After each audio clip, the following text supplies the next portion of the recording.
scud or crestbug patterns, but and they imitate an insect called a blue-winged olive. You can have it in a green color. It's called a stretch tubing material which you use to tie the fly, the France fly.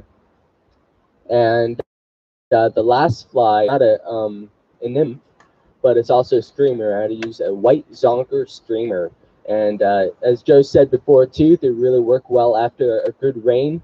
And I just pull out that pattern and I work the banks. And no matter where else, you could be on Spring Creek or any place else. It can also work in warm water, which is lakes or ponds. You can catch bass, trout, or pike, or any type of predatory fish. And those are my top flies that I would use, that I personally used in my lifetime, that always worked.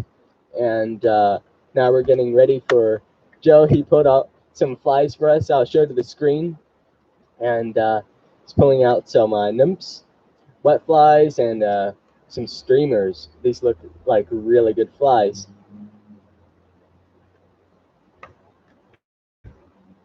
Why don't you show me the camera? Okay, I'm going to show it to the camera real quick. Just show me Yep. Okay, now these are, I don't know whether you can see these flies or not, but this is a streamer that is like on off-colored water. It is deadly. Okay, and this little guy right here can imitate a sculpin, can imitate anything that a little minnow, but more like a sculpin. And when you put that has weight on the head as a bead, but I also put a split shot on the head. And so I love to fish wet flies. And one fly that people don't think much about or use anymore, but this is my top fly is a royal coach. And I imitate bait fish and the white wing. Not take it, but take the one. And if you want to know how to tie it, that's another $25. There you go. Yeah, the sulfur nymph, and this sulfur nymph is deadly. And this is the one when that's everybody goes home. I stay with that sulfur nymph after dark. But when that sulfur hatch is on, that's a winner. Now I talked about the big black stone and the stone that I fished on the Madison at night. This is one of them. It's not the biggest stone, but that's the pattern. And because those big black stones at night, they move and they still are in our streams here, Spring Creek, all of them, because of they're so buggy. And then we know that this is the green weenie, and because we have the green worm dropping off the oak leaf roller that drops off the trees, and this is deadly from the second week in June the rest of the year, because they are so prolific and those fish conditioned to them so they know what they are.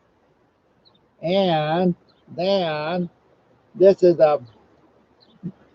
with a little touch of orange here, this is a freshwater shrimp. Now that's a big one, and I pulled that one out. That is nothing but fox fur and a little touch of orange on the head. And that has taken a heck of a lot of fish in a smaller pattern. But I give you that pattern so you can see what the tie really does look like.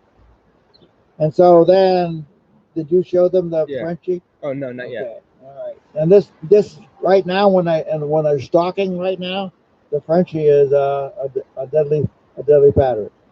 I'll just separate. Even I can catch a fish on it. Okay, and there we go. Here's the Frenchie. There's the hot spot right there. is the Frenchie just another name for sexy waltz? Uh, Or they, it's a tad bit different. It's just a different imitation. This one's with pheasant tail. The sexy waltz, it's with the just dubbing, just like the crest bug. And this Right, is the yeah. stonefly. And the stonefly, on larger sizes, it does imitate a stonefly, but on smaller sizes, it can very well imitate any uh, early season insect. It can very well imitate any mayfly because of the yellow body and the dark top. So I think that we've covered. And then what would you say? You know that one? Like a pheasant tail. That is a pheasant tail. Yep. All right, and the pheasant tail is one for year round, and you need that in your box because if you're not too sure what they're moving on, just particularly if you have mayflies hatching, and that's a great all-purpose nymph. Awesome. Thank you so much, Joe. Okay, so we're kind of running out of time right now. Um, any last minute questions? Yeah. I heard you talking about that you Euronymph, and I Euronymph too, and I was wondering, typically, like heavily weighted flies, do you ever use split shot? Do you use split shot when you're nymphing? Yeah, like today when I went out here and I knew that the water was a little faster than and I knew my nymphs, my press bugs would not have time that they needed for the fish to see them and take them. So I added a split shot, and then in the heavier currents, my flies were going to my two nymphs were drifting too fast, and fish don't chase and they don't try to capture anything moving fast away from them. So I realized that I didn't have time. My nymphs were going by me too fast in the water I was fishing. So I added another split shot and slowed the whole rig down, and I ended up with a pair of trout just on the weight adjustment. So yes, split shot are very important.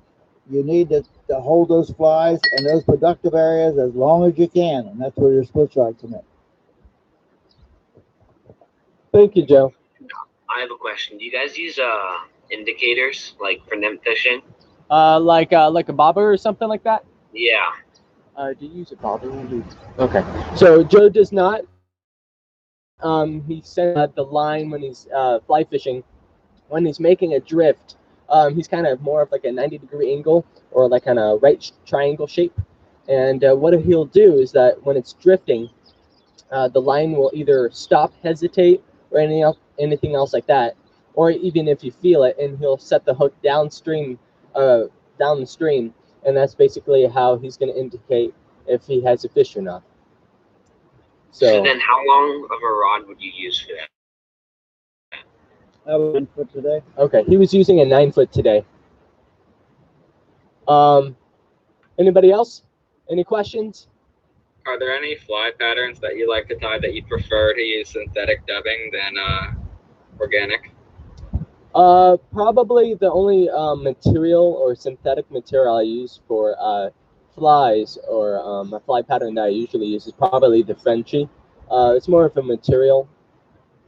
Does that answer your question, Daniel? Yeah. Okay, cool. So we're probably gonna make this a wrap. Thank you so much, Joe, for joining us.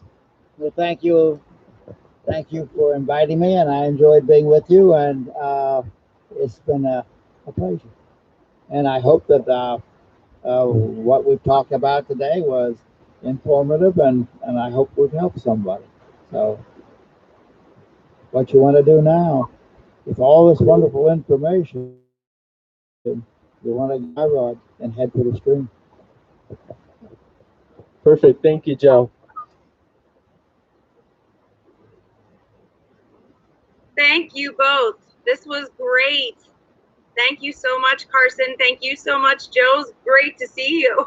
Hey, want to talk to you about some things anyhow. So one of these days we'll get together and I can tell you some stories and you can tell me some stories. I have some stories. Dude, Yeah, great, Heather. sounds good. All right. Thank you both. Talk to you soon. Okay, talk Yay. to you soon. Thank you, everybody, for coming. Bye.